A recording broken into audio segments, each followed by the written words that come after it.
Naramdaman mo na ba na may malaking pagbabago na malapit nang mangyari sa iyong buhay, pero hindi mo lang matukoy kung ano? Libra, ang universo ay nakikipag-usap sa iyo, tahimik, ngunit puno ng urgency. Hindi ito basta pagkakataon na ikaw ay naririto ngayon, ang sandaling ito ay para sa iyo. Ang mga bituin ay nag-aalin, at ang tadhana ay kumakatok. Sasagutin mo ba ang tawag na ito, o hahayaang maglaho ang pagkakataong ito? Ito na ang oras mo, Libra. Ang universo ay gumagabay sa iyo patungo sa isang mas malaking bagay, isang bagay na matagal mong hinihintay sa buong buhay mo. Handa ka na bang yakapin ang pagbabagong darating? Libra, ikaw ang laging naghahanap ng balanse sa kabuluhan ng buhay, ngunit ngayon may kakaibang pakiramdam. Ang hangin ng tadhana ay nagbabago, at lahat ng iyong naranasan hanggang ngayon ay naghahanda sa iyo para sa eksaktong sandaling ito. Ang mga bulong ng tadhana ay hindi na mahina, lumalakas na ang mga ito, hinihikayat ka na kumilos. Napansin mo ba ang mga senyales sa paligid mo, ang mga maliliit na pagtulak na parang nagdadala sa iyo patungo sa bagong direksyon? Ang universo ay gumabay na sa iyo mula pa noon, at ngayon, oras na para yakapin mo ang iyong tunay na lakas. Ngunit hindi ito basta pagbabago, ito ay isang pagbabagong anyo, isang muling pagsilang.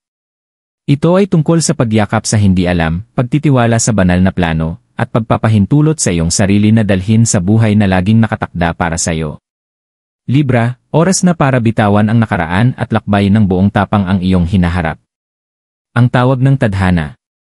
Libra, nararamdaman mo ba ito? Ang hatak, ang banayad ngunit matibay na paghila sa iyong puso, parang ang universo ay marahang ginugwid ka patungo sa isang bagay na mas malaki kaysa sa iyong naiisip. Nandyan na ito mula pa noon, nakatago sa harap mo, ngunit ngayon, hindi na ito maitatanggi. Ang mga senyales, ang mga synchronicities, ang mga bulong sa iyong mga pangarap, lahat ng ito ay nagdadala sa iyo sa sandaling ito. Parang ang iyong kaluluwa ay laging alam na may darating na isang bagay, isang mahalagang bagay, isang pagbabago sa buhay. Sa mga nakaraang taon, nagsikap kang maghanap ng balanse, kapayapaan, at katarungan sa iyong mga relasyon, sa iyong karera, at pati na rin sa iyong sarili. Ngunit, paano kung sasabihin ko sa iyo na ang tunay na balanse ay hindi matatagpuan sa pagiging komportable, kundi sa pagyakap sa hindi alam? Ang universo ay hindi na humihiling sa iyo na manatili kung nasaan ka, Libra. Tinatawag ka nitong magbago, yakapin ang isang bagong kabanata na magdadala sa iyo ng mas malapit sa iyong tunay na layunin. Pinipilit mong buhayin ang iyong mga pangarap, marahil ay namumuhay ng matagumpay, ngunit sa kabila nito, nararamdaman mong may kulang. Natanong mo na ba ang iyong sarili kung bakit may mga pagkakataon na ikaw ay restless? Bakit ang mga pamilyar na landas ay hindi na nagdudulot ng parehong kapayapaan? Ito ay dahil tinatawag ka na ng mas malaki, ng mas mataas. Ang universo ay may plano, at ang iyong tadhana ay bahagi nito. Ang Filipino spirituality ay nagtuturo sa atin na ang tadhana ay hindi basta nangyayari, ito ay isang bagay na patuloy nating tinatahak, kahit hindi tayo aware. Ang tadhana ay parang ilog, patuloy na umaagos, patuloy na gumagalaw, at tayo ay maaari nating sundan ito o magtangka laban dito. Ang pagpili ay nasa iyo, Libra. Nasa isang punto ka ng pagbabago, at ang agos ay lalakas pa. Hindi mo na maaaring baliwalain ang mga senyales. Ang universo ay nagsasalita sa iyo, sa pamamagitan ng mga pangarap, mga coincidences, at mga maliliit na pagtulak na iyong natamo mula sa iyong sarili. Balikan mo ang mga nakaraang buwan. Ilang beses ka na bang tinulak patungo sa isang bagong ideya, bagong tao, o bagong lugar? Hindi ito basta pagkakataon. Ito ang mga bulong ng iyong tadhana, sinusubukang makuha ang iyong atensyon. Marahil ay pinabayaan mo ito, iniisip na ito ay mga pansamantalang kaisipan, ngunit ngayon, mas malakas na ang mga ito, mas urgent. Ang iyong kaluluwa ay nagsasabing handa ka na para sa isang bagong simula, isang bagay na magdadala sa iyo ng tunay na kasiyahan. At ngayon, narito ka, nakatayo sa gilid ng isang bagong simula, nag-aalangan kung tatahakin ba ang daang ito. Normal lang na makaramdam ng takot kapag nahaharap sa hindi alam, ngunit tandaan mo, Libra, na ang takot ay madalas na pinakamalaking senyales na tayo ay malapit nang magsimula sa pinakamakapangyarihang kabanata ng ating buhay. Ito ang paraan ng universo para itulak ka palabas ng iyong comfort zone. Hindi ka nito pinaparatangan, ginigising ka nito. Marahil ay natanong mo na ang iyong landas, iniisip kung tama ba ang mga desisyon na iyong ginawa. Ngunit ipagkakatiwala ko sa iyo, Libra, ang bawat hakbang na iyong tinahak ay nagdala sa iyo sa sandaling ito. Nandyan ka kung saan ka dapat naroroon. Ang lahat ng mga sandali ng pagdududa, ang lahat ng pagkakataon na naramdaman mong hindi ka sigurado, ay ang universo na naghahanda sa iyo para sa pagbabagong malapit ng maganap. Ito ang tawag ng iyong tadhana. Sasagutin mo ba ito?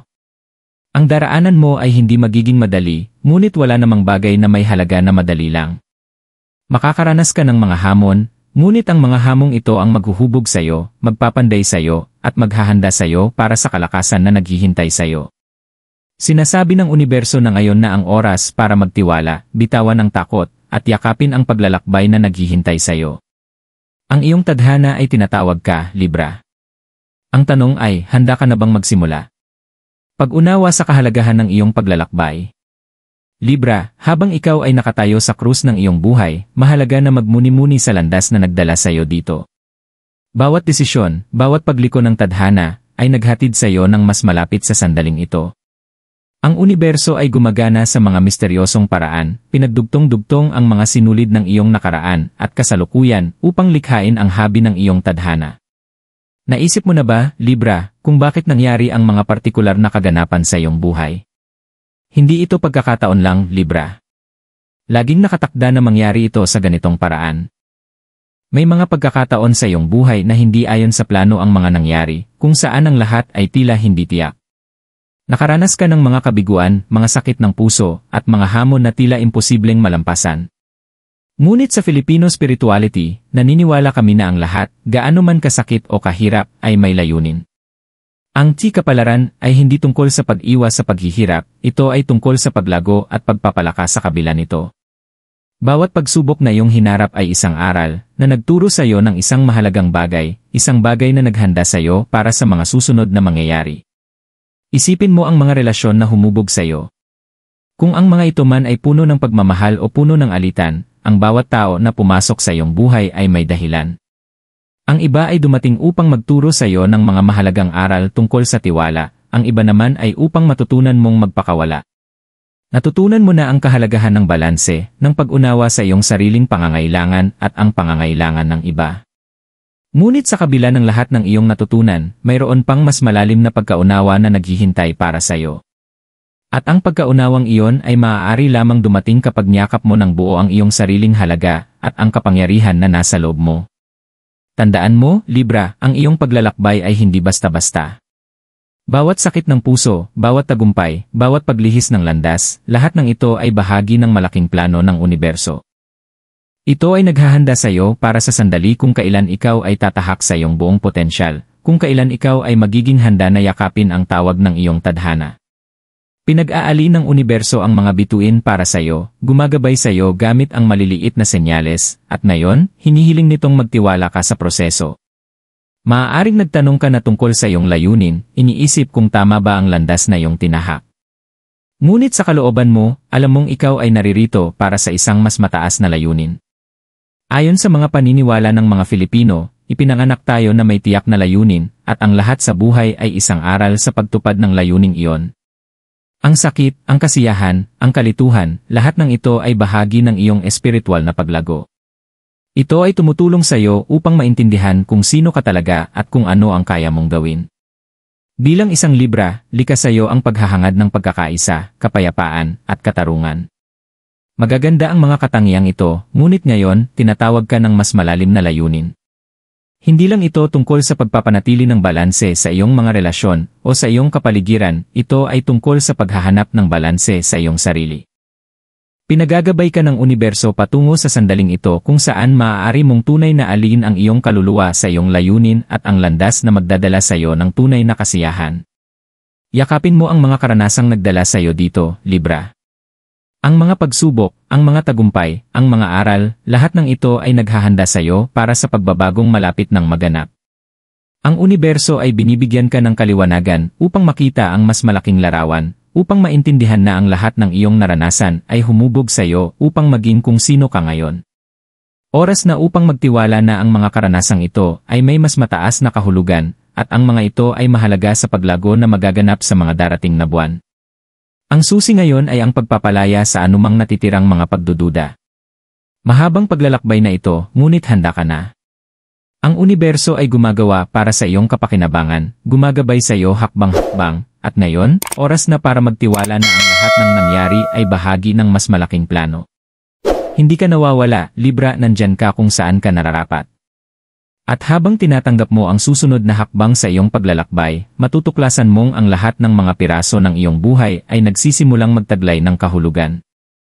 Ang susunod na yugto ng iyong buhay ay hindi lamang tungkol sa destinasyon, ito ay tungkol sa pagkakatuklas ng kung sino ka at ang kapangyarihan na nasa loob mo.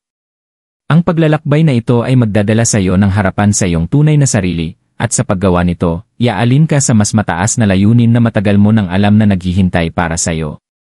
Libra, ang oras ng pag-aantay ay tapos na. Libra, tapos na ang oras ng paghihintay. Pinakinggan mo na ang mga bulong ng tadhana, niyakap mo ang mga pagbabagong dumating sa iyong buhay, at tinanggap mo ang transformasyong palaging nakatakda para sa iyo.